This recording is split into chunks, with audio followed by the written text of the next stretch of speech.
Honourable Minister of Finance. Thank you very much, Mr. Speaker. Let me begin by thanking my honourable colleague for offering me the opportunity to tell the House about our government's successful action to create jobs, growth and long-term prosperity for all Canadians. But, Mr. Speaker, my thanks end there. You see, when I read the motion, the words of two great thinkers come to mind. It was Voltaire who said, "In my life I have made but one prayer. God, make my enemies ridiculous." And he granted me it. And it was Abraham Lincoln who said, "How many legs does a dog have if you call the tail a leg?" 4. Calling a tail a leg does not make it a leg. Why do these words come to mind, Mr. Speaker? Because only the NDP could look at Canada today with more Canadians working than any other time in our history, with 1.2 million net new jobs created since the Great Recession, with the lowest overall federal tax burden in half a century, with the IMF and the OECD expecting Canada to be growing faster than most economies in the G7 over this year and next. Only the NDP and their left-wing ideology, immune to facts, immune to evidence, immune to the self-evident reality around them, could look at the lowest unemployment rate in 6 years and call it sustained high unemployment. Were Abraham Lincoln here with us today, he would no doubt say that the member for Skeena-Bulkley Valley, blinded by ideology, is seeing 5 legs on the dog. But a tail is not a leg, Mr. Speaker, and the member opposite could not be more wrong about the Canadian economy. Ignorant tout ce que les Canadiens ont accompli depuis le pire de la récession, qu'est-ce que le député propose pour régler la crise qu'il imagine? Il veut augmenter les taxes et les impôts, augmenter les dépenses et augmenter la dette.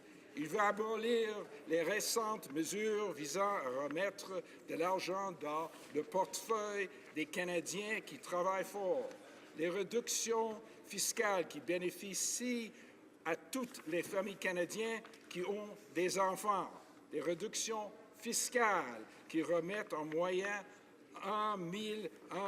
140 $ dans le portefeuille de chacune de ces familles, des réductions fiscales qui bénéficient en majeure partie aux familles à revenus faibles ou moyens. Monsieur le Président, le NPD veut éliminer ces mesures et les remplacer par une nouvelle taxe sur le carbone qui touchera tout. Une taxe sur le carbone qui augmentera le coût de la vie de tous les Canadiens. Des prix plus élevés pour tout, de l'épicerie à l'essence, en passant par le transport en commun. Des hypothèques plus élevées, des loyers plus élevés, un coût de la vie plus élevé.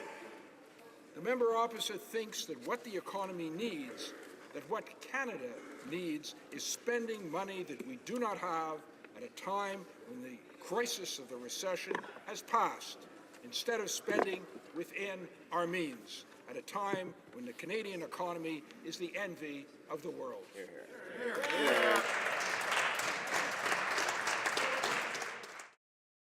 Thank you, Mr. Speaker. I was talking about the fact that the Canadian economy is the envy of the world. However, the NDP wants to sing us back into red ink so it can waste money on its pet projects while taxing away our prosperity.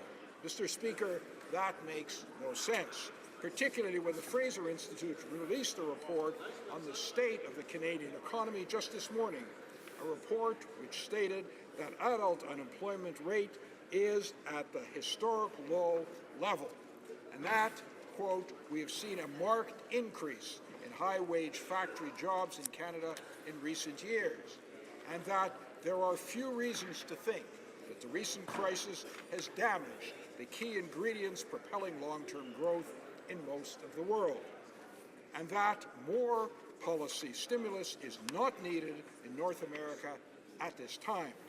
Even worse, the member opposite wants to pull all of this wasteful new spending on to put it all on Canada's credit card, raising our debt, forcing our children and grandchildren to pony up for the bill of his party's big spending dreams. The promise of tax hikes for coming generations to pay for the NDP's irresponsible, reckless spending plans, that is not responsible leadership. Le soi-disant plan économique du NPD pose un grand risque pour tout le dur travail que les Canadiens ont fait pour arriver à la prospérité que nous connaissons aujourd'hui. Nous le rejetons, Monsieur le Président, tout comme le fait la population de ce pays. There is a better way for Canada, a conservative way, a low-tax, balanced budget plan for jobs and growth that is working. It is the plan our conservative government is following, and it is a plan that works. I would now like to remind this House about the key planks at the cornerstone of that plan. First, the solid fundamentals that come with fiscal responsibility. Second, keeping taxes low for families and job-creating businesses. And third, expanding opportunity by cutting red tape and opening new markets. Let me begin with fiscal responsibility. Solid fiscal fundamentals start with the principle that we have a responsibility to spend within our means. Families have to do that every day, and as a government, we must also respect that tried and true principle. En 2006, quand notre gouvernement est entré en fonction, le monde était bien différent.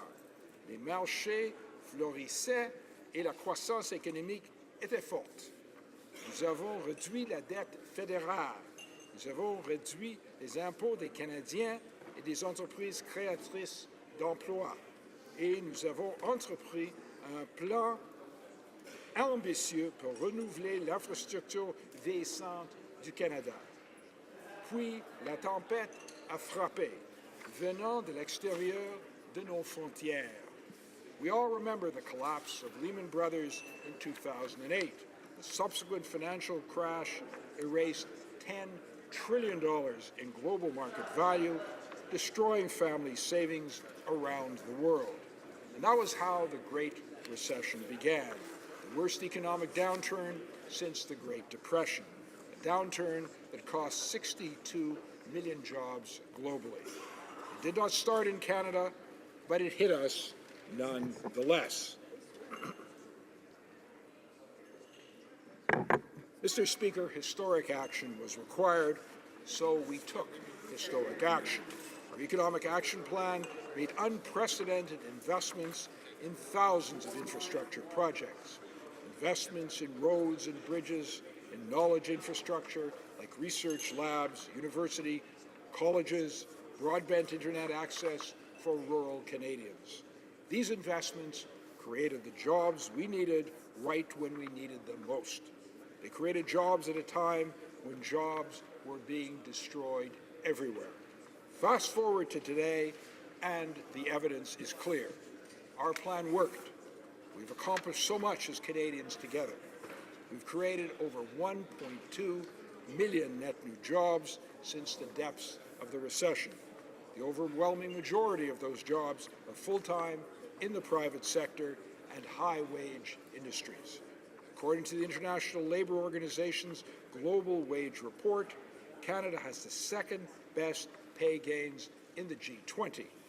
The Centre for American Progress states that Canada has experienced continuing middle-class growth, while for many countries it has halted. A recent New York Times analysis found that after-tax middle-class incomes in Canada now appear to be higher than in the United States. In fact, the Canadian middle class is among the richest in the developed world. Indeed, Mr. Speaker, the very CIBC report that the NDP cite in this motion pointed out that for the past year, the number of full-time jobs in Canada rose twice as fast as part-time jobs. This is the reality, Mr. Speaker, and a reality supported by objective evidence and real facts. Mais cette réalité n'a nullement empêché le MPD de voter contre toutes les mesures de création d'emplois prises par ce gouvernement, notamment le gel des cotisations à l'assurance emploi, la réduction de l'imposition du secteur manufacturier et des investissements de 70 milliards de dollars dans une infrastructure créatrice d'emplois stable et prévisible. In contrast, when the time for stimulus was over, we did the responsible thing.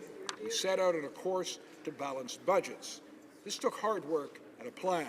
Canadians know that budgets do not balance themselves, though I hear having a trust fund is a big help. But for those of us without that advantage, we have to plan ahead. So we made a plan. Then we followed our plan, and it worked. We will balance the budget this year, just as we promised Canadians we would, and we will not fall into the tax and spend ways of our Liberal and NDP opponents. Which brings me to the low-tax part of our low-tax plan. We know that the Liberals and NDP are contemptuous of low taxes, Mr. Speaker.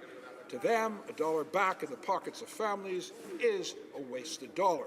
It's a dollar lost for their big government pet projects. It was the Liberal finance critic who said that Liberals believe Canadians will not be bothered by being taxed more and more. It was the NDP author of this motion, Mr. Speaker, who called our Conservative government's universal childcare benefit a slap in the face. The real slap in the face is every vote the Liberals and NDP cast against more money for mums and dads. We've all heard about the inevitability of death and taxes. Mr. Speaker, Will Rogers once joked that the only difference between death and taxes is that death doesn't get worse every time Congress meets. It's the kind of parliament a Liberal or NDP government would deliver.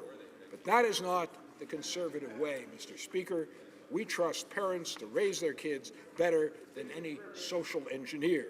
We trust Canadians with their hard-earned money more than the NDP or Liberals ever could. The Prime Minister has the best tax record of any Prime Minister in decades. Under his leadership, we've provided tax relief over 180 times since taking office. We brought the GST down to 5%. We created the popular tax-free savings accounts. We cut corporate taxes and small business taxes. We made Canada the first tariff-free zone for manufacturers in the G20, and last year we cut taxes for every family with children. Today, the overall tax burden is at its lowest level in over half a century. Not since John Diefenbaker was Prime Minister have Canadians paid so little tax to Ottawa. And Canada's economic competitiveness has hugely improved, creating new jobs for Canadians from coast to coast to coast. KPMG says that Canada's total business taxes are the lowest in the G7, 46% lower than in the United States. Canada is the lowest overall tax rate on new business investment in the G7, and Bloomberg ranks us the second most attractive place in the world to do business. By lowering taxes, we're building a stronger economy for all Canadians. Pour atteindre cet objectif, nous réduisons les formalités administratives et nous ouvrons de nouveaux marchés. Nous avons établi la règle de 1 pour 1. Chaque fois que le gouvernement impose un nouveau règlement, il doit en éliminer un. Les entreprises consacrent maintenant 290 000 moins d'heures par année à la paperasserie tueuse d'emplois. En réduisant la paperasserie, notre gouvernement aide les entreprises à faire des économies de coûts d'environ 75 millions de dollars par année, aidant plus de 5 000 petites entreprises. Nous savons que notre approche fonctionne. Selon une étude de 189 pays menée par Travaux publics Canada chaque année, la préparation de la déclaration de revenus et le paiement des impôts prend 25% moins de temps à une entreprise au Canada qu'à une entreprise aux États-Unis. Canada is the only G7 country to rank among the top 10 based on the overall ease of paying taxes.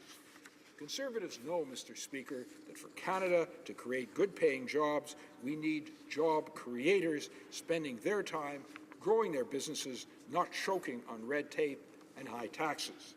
But we also know that we have an obligation to open new markets to those job creators.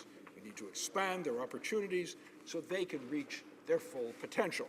Under Conservative leadership, Canada's free trade network now touches every corner of the globe.